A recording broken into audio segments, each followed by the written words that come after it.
Fala galera, esse podcast vai ser bom, hein? Vai ser longo, mas vai ser bom. O livro é A Psicologia Financeira, do autor Morgan Housel. Ele começa o livro com uma história muito legal que meio que ilustra os principais pontos do livro. Então ele conta a história do Reed. Reed era um cara que morava no interior dos Estados Unidos, Ronald James Reed. Pode procurar na Wikipedia. Ronald James Reed. Se você procurar na Wikipedia, fala que foi um filântropo, investidor, faxineiro e frentista dos Estados Unidos da América. Então isso é uma descrição um tanto quanto peculiar. Então vou ler aqui o livro, uma parte. O Reed passou 25 anos consertando carros em um posto de gasolina e 17 anos varrendo o chão em uma filial da JCPenney. JCPenney, para quem não conhece, seria tipo uma C&A dos Estados Unidos, uma rede de lojas de departamento. Aos 38 anos, comprou uma casa de 2 quartos por $12 mil e viveu nela pelo resto da vida. Ficou viúvo aos 50 e não voltou a se casar. Um amigo contou que o principal hobby de Reed era cortar lenha. Ele morreu em 2014 aos 92 anos. Ou seja, uma pessoa simples. Foi frentista 25 anos e faxineiro 17 anos. Agora vem a parte interessante. Em 2014 morreram nos Estados Unidos 2 milhões e 800 mil pessoas. 2 milhões e 800 mil pessoas. Menos de 4 mil tinham um patrimônio de mais de 8 milhões. Então, das 2,8 milhões, menos de 4 mil tinham um patrimônio de mais de 8 milhões. O Ronald Reed, o frentista barra faxineiro, era uma delas. E aí, quando ele morreu, todo mundo na cidade ficou perplexo. Falou que como esse cara conseguiu ficar rico? Será que ele roubou? Será que ele casou com alguém? Não sei o quê. E não tinha nada de secreto. Na verdade, ele comprou ações. Ele guardava dinheiro todo mês em ações de grandes empresas dos Estados Unidos. Algo parecido com o que eu falei da semana passada, o S&P 500. E deixou os juros compostos fazerem sua mágica. Então ele era aquele cara que guardava seus $500 todo mês há 70 anos. Ele morreu com 92, então desde os 20 e poucos anos ele guardava. E os juros compostos têm essa mágica. Se você aguardar, a maravilha acontece, é exponencial. E aí no livro ele conta a história de outro cara, o Richard Foscone, que era um cara que se formou em Harvard e com pós-graduação trabalhou na Merrill Lynch, que é um famoso banco de investimento, e se aposentou bem cedo, se aposentou com 40 anos, de acordo aqui com o livro.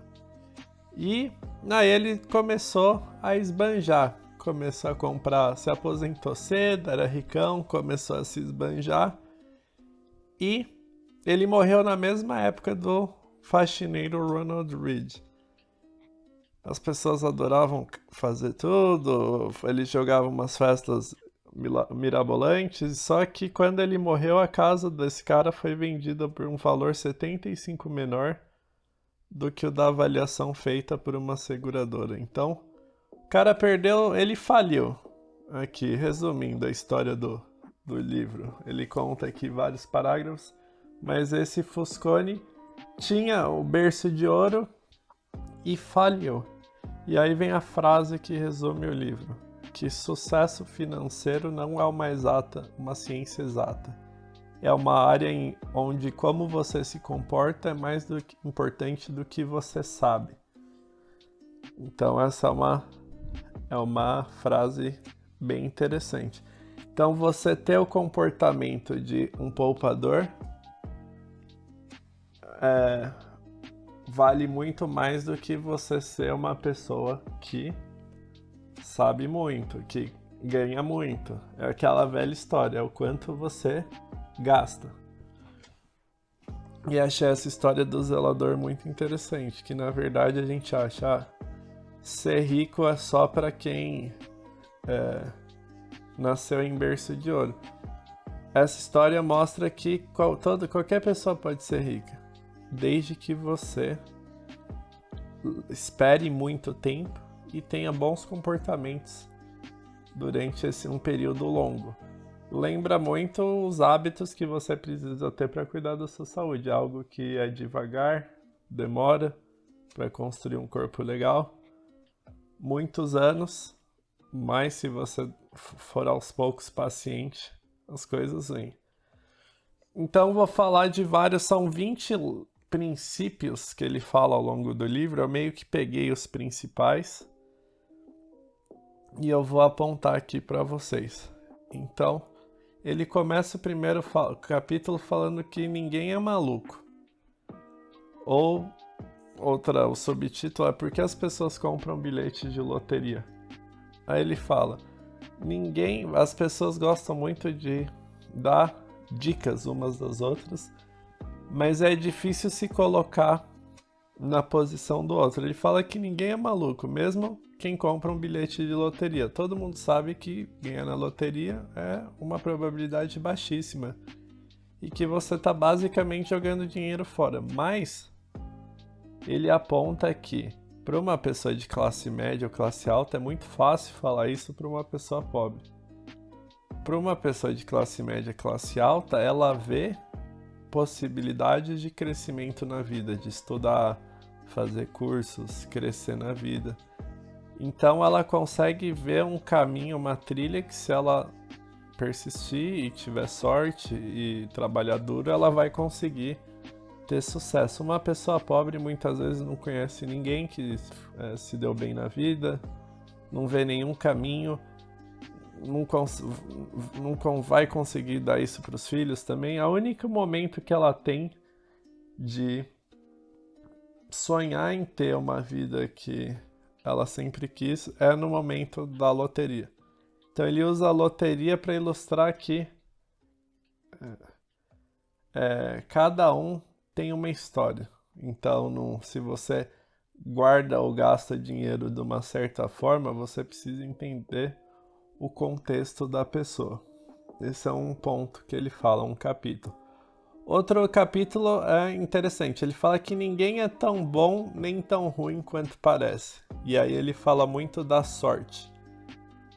Na época ele conta a história do Bill Gates. O Bill Gates, na época que ele começou a aprender computação, apenas 1 em 1 milhão de estudantes tinha acesso a um computador. O Bill Gates era um deles.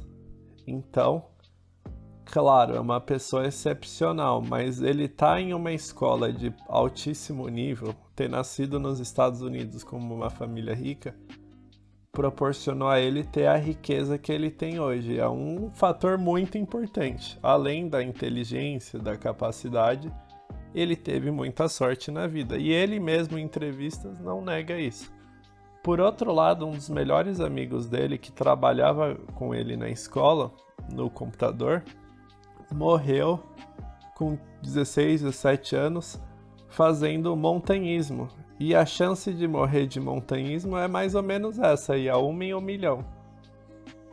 Isso mostra que a vida, a sorte tem um papel muito maior que a gente pensa. A gente pensa que tem controle, mas na verdade a gente não tem tanto controle assim. Então, sempre que você vê alguém muito rico ou muito pobre, a gente associa a um traço de personalidade dela, a ela. Mas o que o autor fala é nunca olhe alguém e fala essa pessoa vamos supor, pobre ou não é bem sucedida nesse momento porque ela não se esforça. Às vezes tem outros fatores. Então a sorte é muito importante nas nossas vidas. Terceiro capítulo que ele fala que nada é suficiente. Ele conta a história do Rajat Gupta, um indiano que morava nas favelas de Calcutá, na Índia, e através de esforço e estudo, ele com 40 anos se tornou CEO da McKinsey. Para quem não sabe, é uma das maiores empresas de consultoria do mundo, uma grande empresa multinacional, e vindo dessas condições precárias ele conseguiu chegar a esse ponto nos Estados Unidos, CEO internacional. E aí ele tinha seus 100 milhões de dólares, estava lá ricão nos Estados Unidos, só que os amigos dele também eram ricos e o cara queria ganhar mais dinheiro ainda, queria virar bilionário. Aí ele era conselheiro da empresa do banco Goldman Sachs e ficou sabendo, como ele fazia parte do conselho, que o Warren Buffett ia investir nos próximos dias. O que ele fez? Ligou para o consultor financeiro e falou: compra ações da Goldman Sachs. Qual é o problema? A legislação não permite isso, porque ele fazia parte do conselho, é o que eles chamam de informação privilegiada. E aí foi uma prisão fácil. Agora, o que o autor fala é: uma pessoa que nasceu na favela de Calcutá, tinha 100 milhões de dólares no banco e ele preferiu arriscar a cadeia a não ser tão rico quanto os amigos dele. Então o que ele fala é que um dos princípios é que para o ser humano você nunca tem o suficiente. E esse é um dos principais obstáculos para você atingir a riqueza ou independência financeira. Você é o seu ego, é você sempre querer ser mais rico que seus amigos, fazer viagens melhores que seus amigos, nunca ter um suficiente. O que ele fala é que um dos princípios para você ser rico é você viver com o suficiente. Uma pessoa que é assim é o Warren Buffett mesmo. O Warren Buffett mora em Omaha, que é a capital de Nebraska, se eu não me engano, é um estado no meio do nada. Ele mora na mesma casa desde quando ele tinha 25 anos, uma casa boa, mas não é de um bilionário. Come no McDonald's todo o café da manhã, almoça no mesmo lugar, usa um carro velho. Claro, não precisa chegar a esse ponto, mas o Buffett entende que você tem controle, você não precisa esbanjar. Esbanjar é para alimentar seu ego. Você precisa, basicamente, se satisfazer com um bom padrão de vida e uma vez que atingir esse padrão, não ficar crescendo só para se achar melhor que os seus amigos. Quarto ponto do livro: juros compostos. Que é básico, mas a gente esquece o quão poderoso é. O Warren Buffett tem 84,5 bilhões de dólares. Ele fez 81,5 depois dos 65 anos. Ou seja, os juros compostos é algo absurdo. E a maior parte dos rendimentos vem no final dos juros compostos, nos últimos anos. Por isso que você começar a guardar cedo, quem começa a guardar cedo, que nem o Buffett, que começou com 10 anos, no final faz uma diferença, no final de 30, 40 anos, faz uma diferença de milhões de dólares. Então, começar cedo realmente faz uma diferença absurda. Outra coisa que ele fala é a diferença entre ficar rico e continuar rico. Ele conta a história da Rihanna, cantora famosa, que recentemente quase pediu a falência. É uma cantora multimilionária, ganhou muito dinheiro. Ou o próprio Mike Tyson também quase faliu. Então você continuar rico é muito difícil. Por quê? Porque é questão do ego. As pessoas querem ostentar, querem mostrar o sucesso.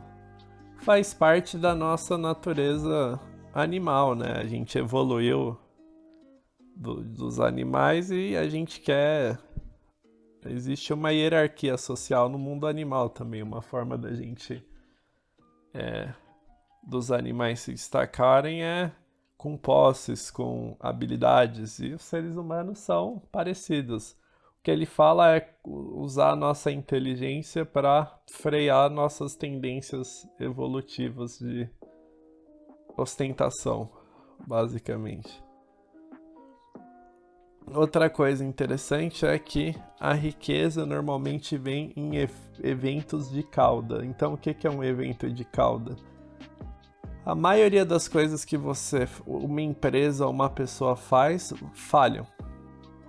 Mas a uma ou duas coisas que dá certo é responsável pela maioria dos resultados. Ele dá o exemplo da Disney, que se eu não me engano na primeira década fez um monte de filme que não deu certo, estava a ponto de falir. E aí lançaram a Branca de Neve. E a Branca de Neve foi virou a chavinha da Disney que começou a virar gigante que é hoje. E a mesma coisa com a Amazon. A Amazon já tentou vários produtos, vários negócios, mas 2 são responsáveis pela maior parte dos rendimentos hoje, que é a Amazon Prime e a nuvem da Amazon, que é a AWS. Então ele fala que a maioria das coisas, dos retornos da vida, vem de poucos fatores. O Jeff Bezos, eu vi uma entrevista dele, ele deu uma comparação interessante. Ele falou assim, a maioria das pessoas vive a vida pensando que a vida é um jogo de beisebol. Para quem não sabe como beisebol funciona, o cara que vai rebater tem 4 tentativas. Se ele não acertar, ele é eliminado. Só que a vida não é assim, a vida é um jogo que te possibilita milhares de rebatidas. Então você não precisa... A maioria das suas rebatidas você vai errar. Você precisa de alguns poucos home runs para você vencer. Então basicamente ele fala para você arriscar na carreira, nos negócios, porque você pode sempre... Você tem várias tentativas, desde que você não quebre. Ele fala para você ser um pouco paranoico em não arriscar demasiadamente, mas alguns poucos sucessos são responsáveis pela maioria dos resultados. E aí ele fala para você sempre guardar dinheiro, que é meio óbvio, mas por quê? Ele fala, mesmo que você não tenha objetivo, que dinheiro, acho que essa frase vale o livro, te dá a possibilidade de fazer o que você quer, quando você quer, com quem você quer, pelo tempo que você quer. De novo, o dinheiro te dá liberdade. O que é liberdade? A possibilidade de se fazer o que se quer, quando se quer, com quem se quer, pelo tempo que se quer. A maioria das pessoas não faz o que quer, não faz quando quer, tem que acordar às 5 da manhã, trabalha com um monte de gente chata, com quem se quer, e trabalha muitas vezes mais do que precisa, não consegue cuidar da saúde, 10, 8 horas mesmo, eu acho muito. Para um trabalho intelectual, 8 horas, duvido, se alguém cronometrar, eu duvido que alguém consegue trabalhar 8 horas seguidas por 2 dias seguidos. Cronometrado. A pessoa vai no Facebook, não sei o que. Tem um cara que eu sigo que ele passou em Harvard e no MIT. Ele falou que estudava 3 horas por dia. Eu acredito, poucas pessoas estudam 3 horas por dia. Se pegar numa escola no Brasil, ninguém estuda 20 minutos concentrado por dia. Então ele fala que o dinheiro te possibilita a liberdade. Então isso não tem preço. Esse é seu objetivo. É você ter um montante de dinheiro suficiente para você fazer o que quer, quando quer, com quem quer, pelo tempo que você quer. Outra coisa que ele fala é que fortuna é aquilo que você não vê. Então ele fala que ele trabalhava como frentista não, como... Esqueci, valet, né? Aquele cara que... manobrista, cara que estaciona seu carro num restaurante. E vinha os caras com carrão, Ferrari, Porsche. E aí o cara vinha com o carro querendo impressionar todo mundo. Só que ele falava que ele nunca se impressionava. Ele pensava, ele gostava do carro, não da pessoa que tinha o carro. Então as pessoas a gente compra. Ele fala que as pessoas compram coisas para alimentar o ego. E ele fala também que muitas das pessoas que compram esses produtos para alimentar o ego, elas não têm esse dinheiro. É que ninguém anda com a conta bancária na testa. As pessoas usam de símbolos para representarem quanto elas têm. Mas muita gente tem posses que não deveriam ter pela condição financeira dela. E aí se ferram. Então, de novo, aquele princípio que ele fala, não alimentar o ego. Aquele cara ali no começo do podcast, o cara de Harvard, ele alimentou o ego e quebrou. O zelador não tinha um ego, ele vivia pra quem olhava pra ele e falava, coitado, não teve uma vida com sorte. Mas isso é o que as pessoas veem, e tem muito que você não vê. Além dessas, o dinheiro também, ele fala, te dá flexibilidade. Então, muitas vezes a vida vai te jogando possibilidades de você mudar de carreira, talvez se aposentar mais cedo, tentar hobbies diferentes, fazer um estágio, pegar uma mentoria. E se você não tem uma grana guardada para assim, eu vou trabalhar 3 meses de graça para um CEO para aprender com o cara.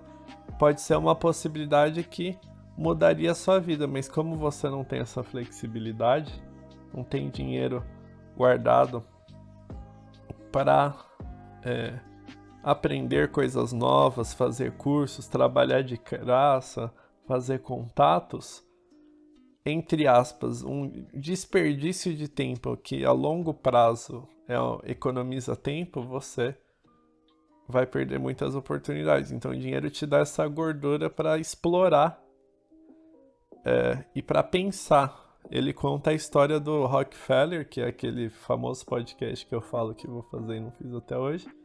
Mas o Rockefeller passava a maior parte do dia, assim como o Buffett, pensando. Não ficava, respondendo e-mail, fazendo tarefinhas. Ele ficava pensando na estratégia do negócio. E isso porque ele tinha muito dinheiro. Ele tinha muitas pessoas trabalhando para ele. Ele não precisava ficar ali no operacional. Voltando à questão de ostentar de ego, ele fala que a maioria das pessoas lembra de você se você é uma pessoa legal e não pelas suas posses. Então ele fala, seja mais legal e ostente menos. Vai fazer bem para sua vida financeira. Outra coisa que ele fala é que nada é de graça, então todo tipo de investimento, mesmo que não tenha um preço, você vai pagar. Ele dá o exemplo do S&P 500, que ele também investe, que eu falei semana passada do S&P 500, que é um fundo de índice de baixo custo. É um fundo chato, longo e que dá resultado. Mas ele tem quedas bruscas de coisa de 15, 20% em uma semana ao longo da história. Então você tem retorno, mas paga com suor, com estresse, ansiedade, mas você precisa manter o plano de segurar o negócio. Essa é uma das estratégias que ele fala. Você precisa ter um horizonte de tempo longo.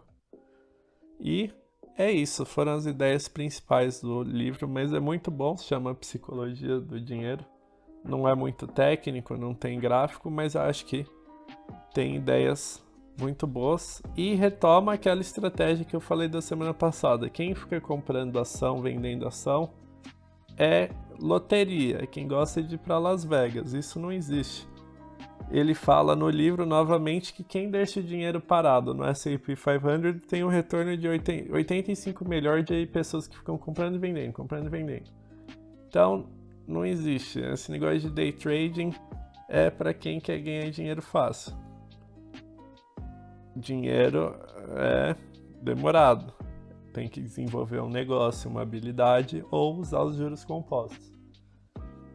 E com essas ideias desse livro, terminamos o podcast de hoje. Abraços.